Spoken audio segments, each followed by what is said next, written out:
So ayan yung eksena namin ngayon. Kal mga bayot. Hoy, di! Bakit tanggalin nyo yan tape? Oo, kasi papatanggal yan doon. Ayan, ang mga bayot. Kasi lagpas-lagpas ang mga bagahe. Ayan.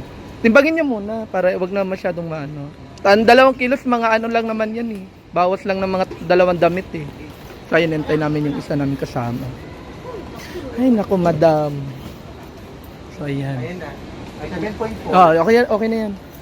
So, ayan. Oo, guys, mag-bag drop na kami ngayon. Ayan. Hi ate, bago namin kasama. Bagong na-recruit ni Ken. Ay yung bag ko daw. Kasamang magwaldas. Yes. So ayan, good luck kami in immigration dun. So ayan lang, bye. So, ganti kami kasi kami na sa nag-report.